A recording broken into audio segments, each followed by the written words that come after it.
Dalam video kali ini kita akan membahas tentang meteorologi, yaitu ilmu yang mempelajari tentang cuaca.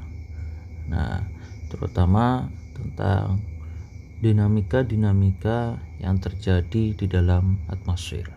Oke. Nah, karena itu maka perlu pengenalan dulu tentang atmosfer. Atmosfer itu apa? Oke, atmosfer itu adalah kumpulan gas sebenarnya.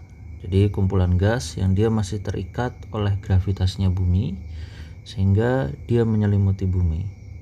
Nah, gas-gas ini nanti dominan tersusun oleh nitrogen, oksigen, argon, dan gas-gas lainnya dalam porsi yang lebih kecil seperti uap air dan karbon dioksida. Nah, tebalnya itu bisa mencapai ratusan kilometer, tapi untuk batasnya secara pasti dengan ruang angkasa tentunya merupakan batas yang gradual, jadi bukan batas yang abrupt, yang tegas. Nah, meski sangat tebal, namun hampir 99% massa atmosfer itu berada pada ketinggian di bawah 30 km dari permukaan bumi. Nah, kenapa?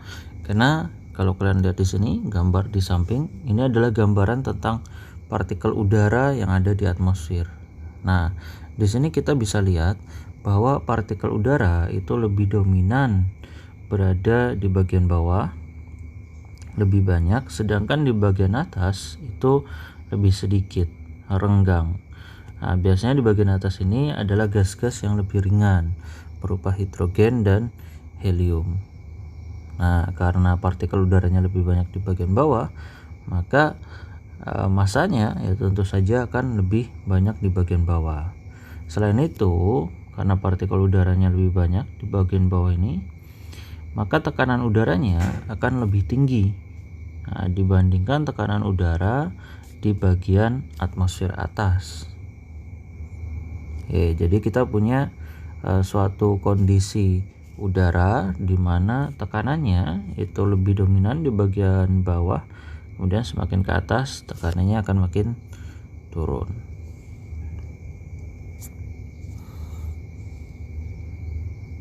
Nah, proses terbentuknya atmosfer sendiri itu merupakan proses yang berjalan sangat lama.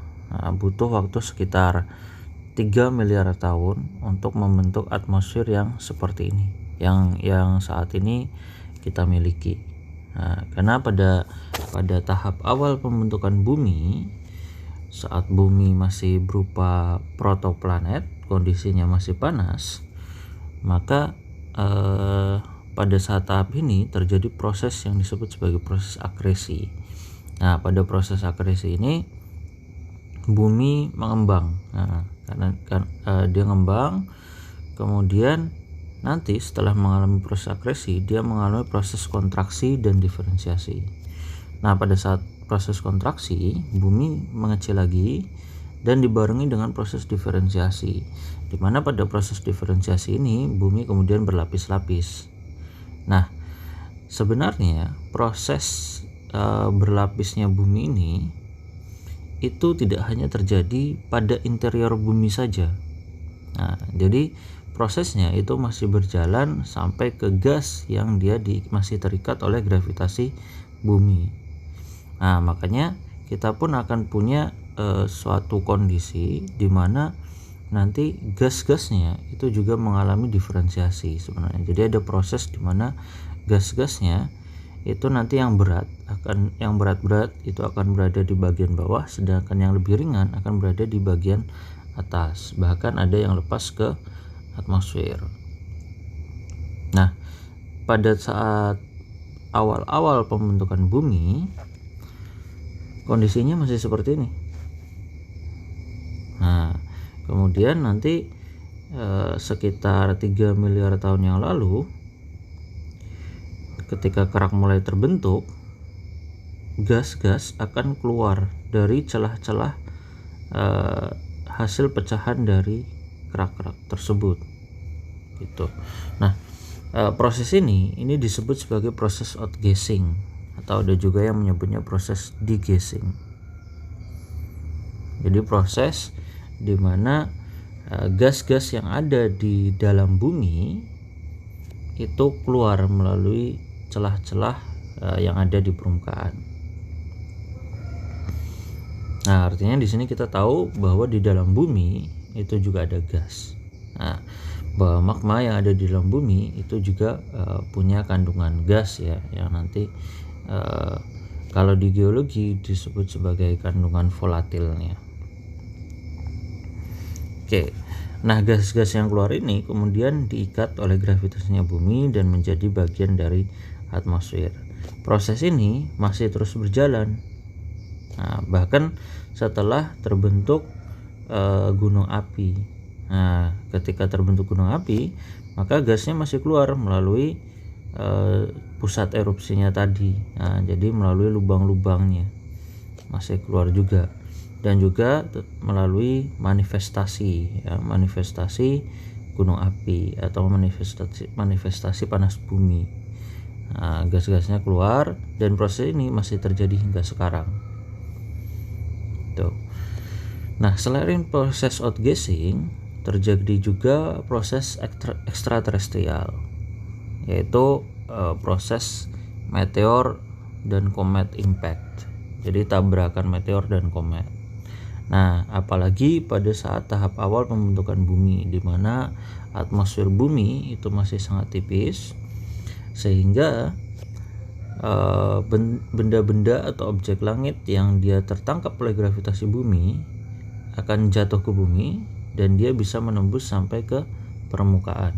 Nah, berbeda dengan kondisi sekarang ketika atmosfernya sudah lebih tebal, maka sebagian besar objek-objek langit tersebut dia terbakar habis di atmosfer.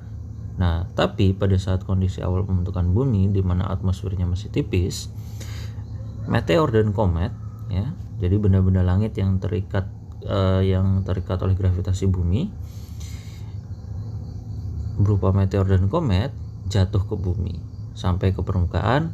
Kemudian benda-benda tersebut yang banyak mengandung es mengalami penguapan esnya. Nah, jadi ketika sampai ke bumi, jatuh ke bumi, karena kondisi bumi juga masih panas, maka esnya menguap. Nah, esnya menguap menjadi gas yang kemudian menjadi bagian dari atmosfer. Nah, jadi kita punya kondisi di mana ada gas yang keluar dari dalam bumi itu sendiri, dan ada gas yang berasal dari material yang dibawa oleh meteor dan komet kemudian mengalami penguapan dan bergabung dengan gas yang berasal dari dalam bumi, terikat oleh gravitasi bumi menjadi bagian dari atmosfer. Nah, jadi ada dua proses utama yang membentuk atmosfer bumi, yaitu outgassing dan meteor and comet impact. Oke.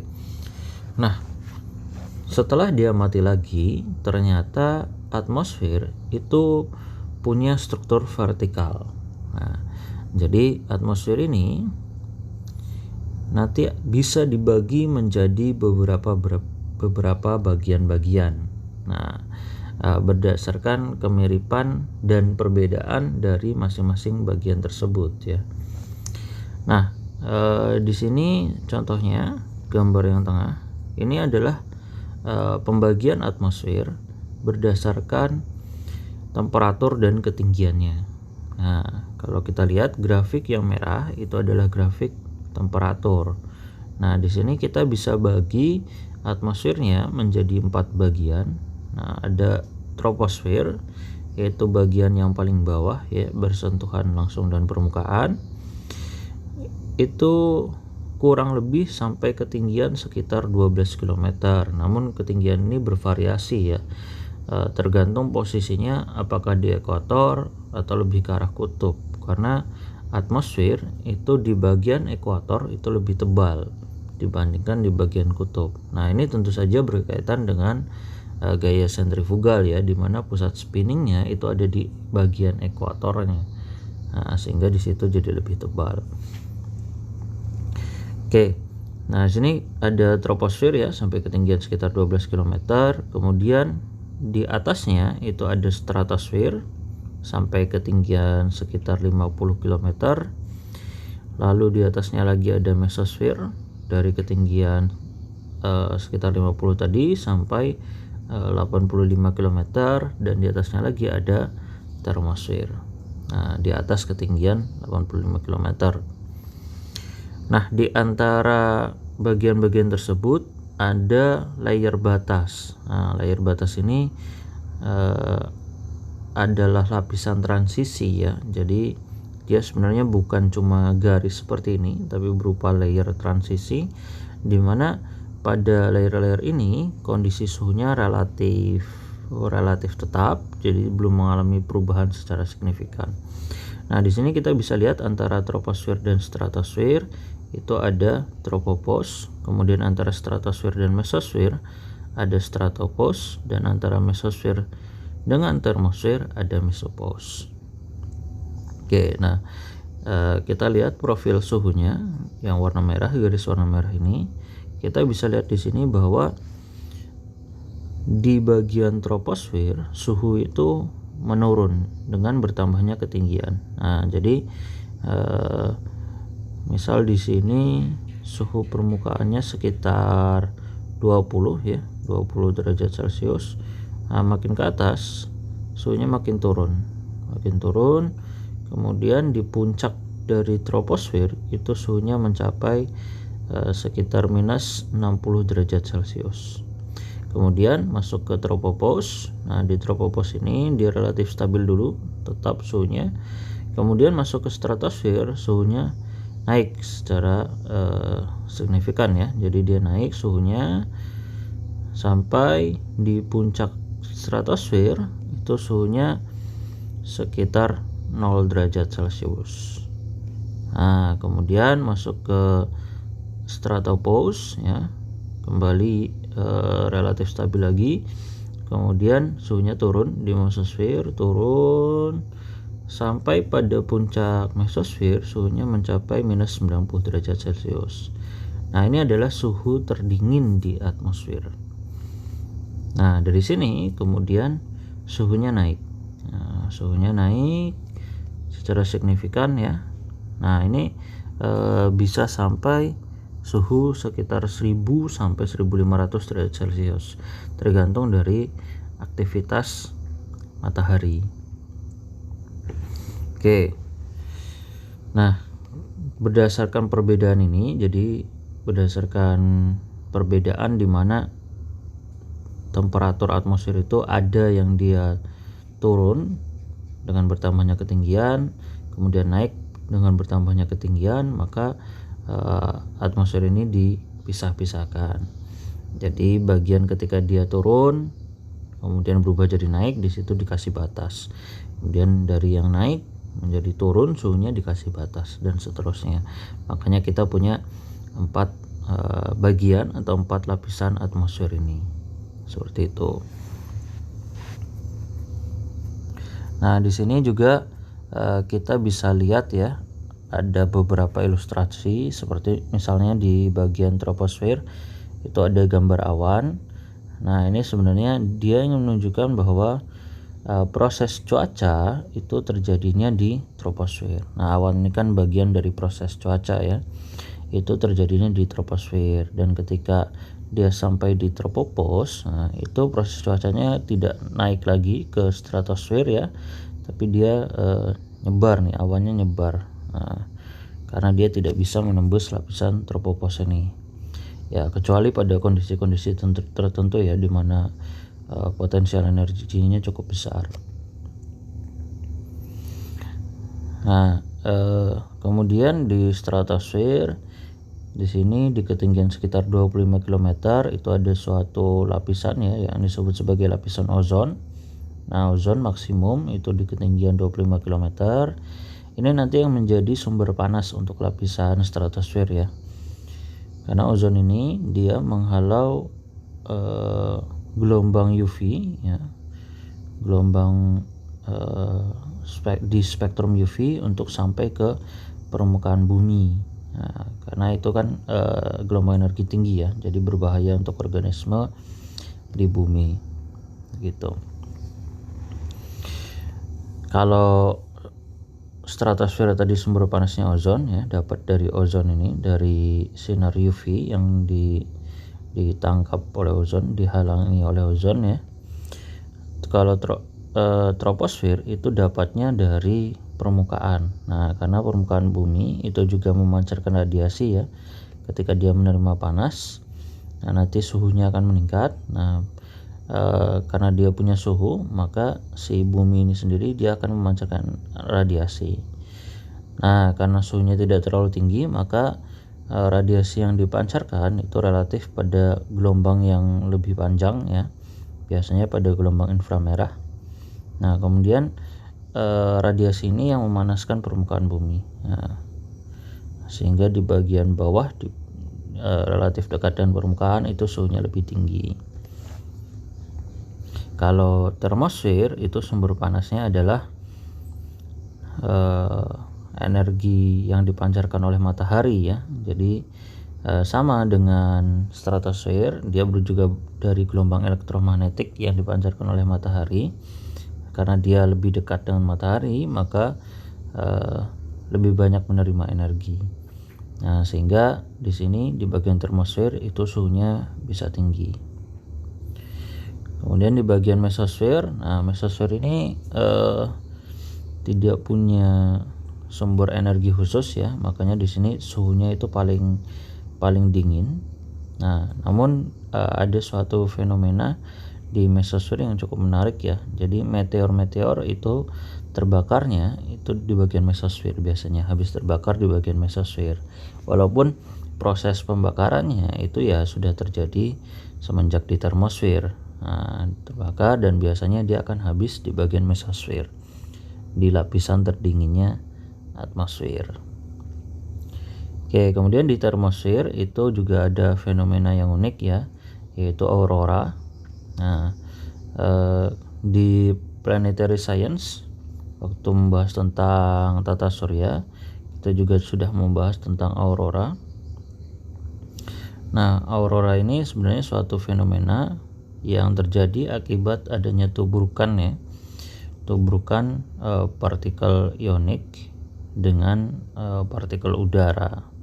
Nah, partikel ionik yang dibawa oleh medan magnet bumi ya, yang sebenarnya berasal dari angin matahari, dibawa ke bagian kutub oleh medan magnet bumi, kemudian bertabrakan dengan partikel udara di kutub, sehingga menghasilkan warna-warna ini yang kemudian dikenal sebagai aurora. Biasanya ketinggiannya paling rendah itu sekitar 100 km. Nah, itu sudah masuk ke bagian termosfer.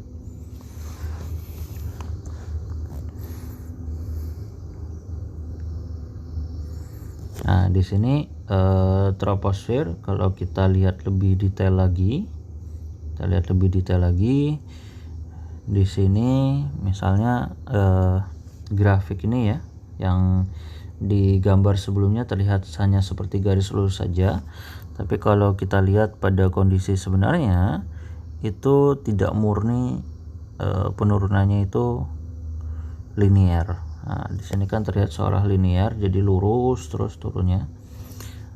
Tapi kalau kita lihat dari grafik yang di sebelah kanan, sebenarnya prosesnya relatif lebih dinamis ya. Tidak hanya turun terus, tapi di sini kalau misalnya aku zoom, nah di sini ada bagian-bagian atmosfer di mana ketika ketinggiannya bertambah itu garisnya ya, garis merah ini justru geser ke arah kanan. Nah, ini menunjukkan bahwa dengan bertambahnya ketinggian, suhunya justru bertambah. Nah, ini berlawanan dengan kondisi umum di troposfer, di mana semakin bertambahnya ketinggian, maka temperaturnya semakin turun. Tapi ternyata di bagian-bagian dekat permukaan, itu dengan bertambahnya ketinggian, ada bagian troposfer di mana dia justru suhunya makin naik dengan bertambahnya ketinggian. Nah, misalnya ini ya. Kemudian di sini ini juga makin naik. Nah, jadi tidak benar-benar selalu ketika ketinggiannya bertambah suhunya turun. Nah, jadi ada kondisi-kondisi tertentu di mana justru suhunya bertambah dengan bertambahnya ketinggian. Nah, kondisi ini itu disebut sebagai inversi temperatur. Nah, jadi kondisi yang terbalik ya, inversi temperatur. Kondisi di mana dengan bertambahnya ketinggian temperaturnya justru bertambah. Oke. Nah, ini kenapa sebenarnya ini terjadi, terutama karena adanya turbulence. Nah, jadi turbulence itu pergerakan udara yang berputar ya. Nah, berputar seperti ini. Ini terjadi karena adanya gesekan. Nah, gesekan itu akan menyebabkan efek turbulence. Jadi misal aku punya gunung gitu ya. Nah, gunung ini kan berupa permukaan yang tidak rata, sehingga dia bisa menyebabkan terjadinya gesekan. Ketika udara melewati gunung, melewati gesekan, maka di bagian belakang dia akan mengakibatkan terbentuknya turbulensi udara. Nah, turbulensi udara ini bisa membalik profil temperatur atmosfer sehingga menghasilkan lapisan inversi di bagian atasnya. Nah, lapisan inversi ini menunjukkan bahwa ada suatu proses di bagian bawah dari lapisan inversi, yaitu berupa turbulensi udara yang terjadi akibat gesekan. Artinya, proses di bagian bawah dari lapisan inversi ini lebih dinamis. Nah, kemudian berdasarkan lapisan inversi ini, troposfer dibagi lagi menjadi dua bagian, yaitu troposfer bebas, jadi bagian troposfer yang bebas dari pengaruh gesekan ya. Kemudian di bagian bawah dari lapisan inversi itu adalah bagian yang tidak bebas dari gesekan. Nah, lapisan yang di bagian bawah ini disebut sebagai lapisan batas. Jadi kita punya pembagian lagi ya. Nah, troposfernya itu dibagi jadi troposfer bebas dan lapisan batas. Batasnya adalah inversi temperatur, batas atas dari lapisan batas ya, atau batas bawah dari troposfer bebas. Nah, di lapisan batas ini yang dibatasi oleh lapisan inversi didominasi oleh turbulensi ya, karena dia bersentuhan langsung dengan permukaan, artinya geogeseknya dominan. Nah, ini akan menyebabkan adanya variasi harian sifat fisik atmosfer yang relatif besar. Kemudian nanti pastinya akan terjadi proses pertukaran panas, proses pertukaran kelembaban. Nah, karena udara yang berputar ini akan menyebabkan uap air yang ada di bawah itu bisa ditransport ke atas gitu. Nah, jadi akan ada proses pertukaran panas maupun kelembaban maupun momentum yang lebih dinamis dengan permukaan ya, karena adanya gesekan ini. Jadi prosesnya lebih dinamis di bagian lapisan batas dibandingkan di bagian troposfer bebas. Oke, nah kembali lagi ke sini. Itu tadi pembagian berdasarkan temperatur dan ketinggian. Nah, ada beberapa pembagian lainnya ya. Misal di sini kita punya atmosfer itu dibagi jadi homosfer dan heterosfer ya. Sebelum ke situ, di sini kita bisa lihat di bagian termosfer itu ada dua garis ya.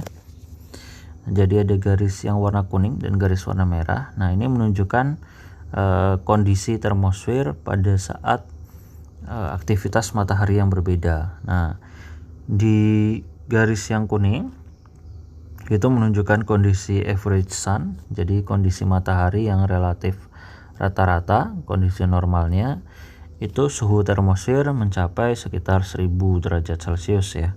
Tapi ketika kondisi mataharinya aktif, nah aktif ini artinya sunspotnya banyak, prominensinya banyak, terjadi penguatan medan magnet, maka suhu termosfer itu bisa meningkat sampai suhu 1500 derajat Celcius. Nah, jadi kondisinya berbeda ya ketika mataharinya pada kondisi aktif dan ketika mataharinya pada kondisi rata-rata. Ketika mataharinya aktif, suhunya bisa jadi lebih tinggi. Oke, nah ini yang pembagian berdasarkan temperatur. Kemudian ada juga pembagian berdasarkan homogenitas gasnya. Nah, jadi bisa dibagi atmosfer itu bisa dibagi jadi dua bagian, yaitu homosfer dan heterosfer. Homosfer adalah bagian atmosfer di mana terjadi percampuran gas dengan baik. Nah, sehingga sifatnya relatif homogen. Sedangkan di bagian heterosfer ya sifatnya relatif heterogen ya. Jadi percampuran gas itu tidak berjalan dengan baik di sini. Nah, di antara homosfer dan heterosfer ini juga ada suatu layer ya yang membatasi yang disebut sebagai turbosfer atau turbopause.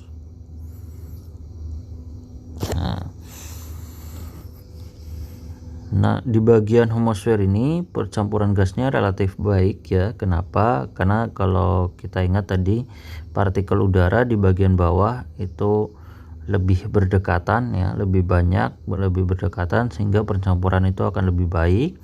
Selain itu di bagian bawah tadi ada turbulensi. Nah, turbulensi ini yang kemudian juga berperan dalam mencampur udara yang ada di bagian homosfer sehingga dia relatif homogen. Sedangkan di bagian heterosfer, pertama jarak antar partikelnya sendiri sudah berjauhan ya, renggang sehingga proses percampuran udara akan sulit terjadi di bagian heterosfer. Selain itu tidak ada proses turbulensi seperti pada bagian homosfer. Nah, karena turbulensi tadi kan efek dari gesekan ya, gesekan permukaan. Nah, artinya bagian atas atmosfer itu udah bebas dari pengaruh gesekan, sehingga tidak ada turbulensi, tidak ada percampuran udara sebaik di bagian homosfer. Nah, ini biasanya sampai ketinggian sekitar 80 km ya batasnya antara homosfer dan heterosfer. Oke, nah kemudian di sini kita juga bisa lihat bahwa ada bagian atmosfer yang dia mengalami ionisasi yang disebut sebagai ionosfer ya. Nah, ini berarti pembagian atmosfer berdasarkan sifat elektriknya. Kita punya bagian atmosfer yang terionisasi, ionosfer, dan bagian atmosfer yang tidak terionisasi. Nah, itu ada di bagian bawahnya. Jadi ionosfer ini itu mulai pada ketinggian sekitar 60 sampai 70 km ya, sampai ke bagian atas dari atmosfer. Nah, kalau kita lihat lebih detail pada bagian ionosfer ini, kita bisa lihat di sini bahwa ada perbedaan ketebalan ionosfer pada siang hari dan pada malam hari. Nah, di sini kita bisa lihat pada siang hari itu ionosfer itu bisa sampai ketinggian 60 km. Nah, tapi ketika malam hari ionosfernya itu tidak sampai ketinggian 60 km ya. Jadi dia di ketinggian yang lebih tinggi, sekitar 90 sampai 100 km ketinggiannya sampai bagian atas atmosfer ya, batas atas atmosfer. Nah, ini kenapa? Sebenarnya karena pengaruh ini matahari. Jadi ionisasi ini terjadi ketika suatu gas mengalami pemanasan.